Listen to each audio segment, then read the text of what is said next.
Peace. This is a meat and potato sorcery production starring myself, the Water Alchemist, and today's topic for the occult family is the Librarian and Occultist everywhere.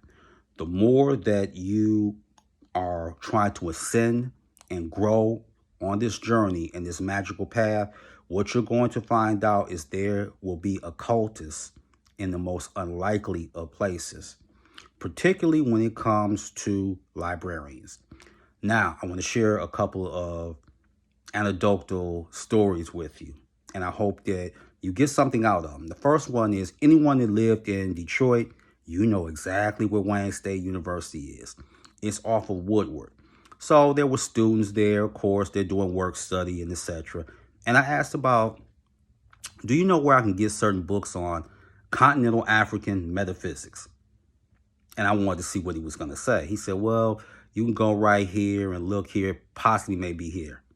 I knew exactly where to go. If you ever want to know where the heavy occult literature is at, go in the basement of any library. Go in their basement.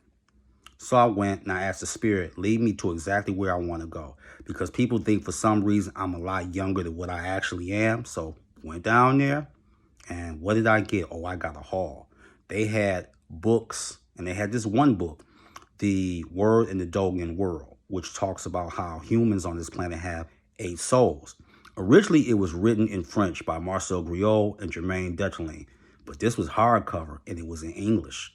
They have books by A.C. Holly Hollis, on the Nandi and the Maasai. They also had another book, The Secret Doctrine of God, written by J.B. Danquah, 1968, and he's one of the founders of Ghana along with Kwame Nkrumah. Back then, prior to March of 1959, it was known as the British Gold Coast. So, did a cloak and spell, put the books in my backpack, left. I wasn't a student at Wayne State University. Got those, and I said, I don't need this to fall into the wrong hands. And if you go to used bookstores, again, paying homage to Detroit, there's a used bookstore called John K., and they nicknamed him John the King Bookstore. Let me tell you how heavy that occult information was. There was a book called Astrology 14, 1970, and his follow-up book, Astrology 14, and How to Cast Your Own Horoscope, and saying how many of the horoscopes, sorry astrologers, is wrong. He had that, but also what caught my interest was the original copy of the Encyclopedia of Occultism, 1923 by Louis Spence.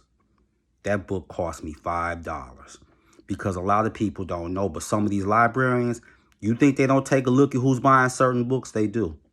What was Amazon's claim to fame? Selling books. Borders was a store that was a rival to Barnes & Noble. What got Borders in trouble, they try to say, oh, the internet came along, this, that, and other. That wasn't it. I was around then. Borders, what was getting them in trouble, they were selling heavy occult information when, people still was pro-patriot and fighting the war in Iraq. What were they selling? They were selling then Sexual Alchemy, Donald Tyson, The Necronomicon, and The Magician by Philip Cooper, which if you just want the revamped version, now currently you have to pay $55 for that. The Magician at that time was only $17. So you got to be careful. And there's one show I always like to recommend certain things. Watch the show, The Librarians, because it dealt with an occult order. And where were they headquarters at? In the basement. Starring Noah Wiley, and it has Christopher Kane. Christopher Kane is also in a show, Leverage Redemption. So you can watch that show, The Librarians. The one thing about it, when you start catching on to too many things, they get you up out of here. If it comes to television. Don't believe me? They got rid of Conspiracy Theory with Jesse Ventura, and Jesse Ventura himself said our ratings were high. So that wasn't a problem. They had another show, Miracle, starring Skeet Ulrich. Got rid of that. Got rid of Midnight Texas, about chi vampires and shapeshifters living in a small town. Got rid of Constantine with Matt Ryan. NBC don't want nothing to call on there. But I'll tell you what they do want, and I know this will make some tribes happy. They want Law and Order on that. Law and Order has been on 20 years. How long you going to stay on? How long we going to keep doing this party? What you going to have? Law and Order, the nursing home edition? I mean, like, come on now. They don't want nothing too occult heavy. So when you're doing this, you have to know exactly what you're doing. Ask certain spirits. Like I said, Ronoff is good. Metatron is a physician, or even Thoth. They'll lead you exactly where you need to go to procure certain books. And even when you order certain books, they know who's a real occultist and who isn't. Because Barnes & Noble, they have occultists. I know they work there. Because they've ordered some books that ain't all that witchy teen stuff. Because I remember when I was getting books with Borders, I said, I like the complete work of demonology. I said, oh, okay, yeah, we can get that. He looked right at me like, oh, okay, so that's what you into. Ordered it, wasn't no problem.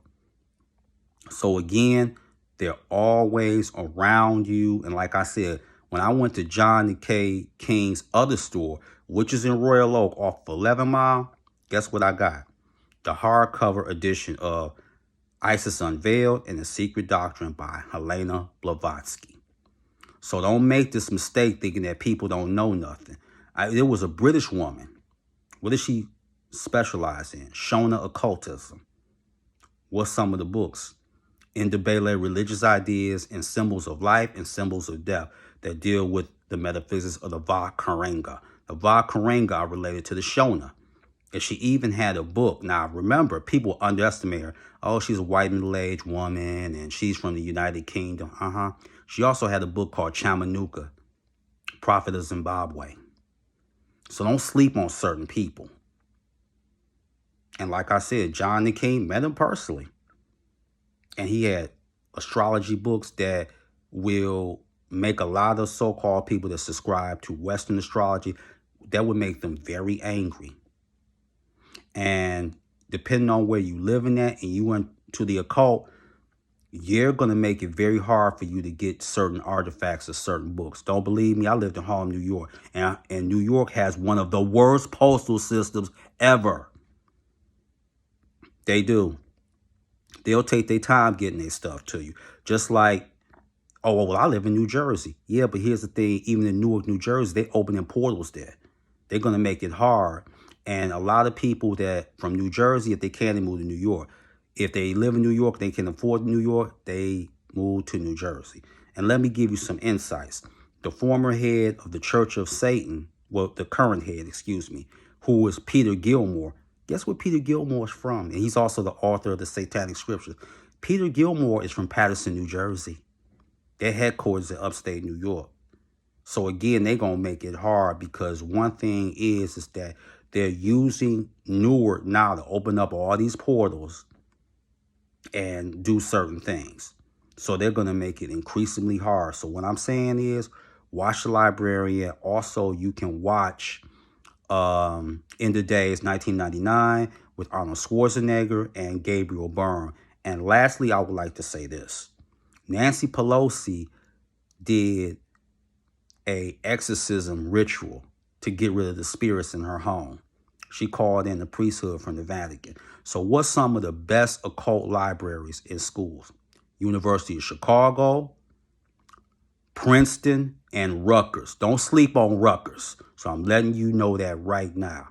So don't believe there's not occultists around you. They just don't look how you think they should look. So with that, that is your meat and potato sorcery for the day. I am the Water Alchemist. Your water, my friends. Peace.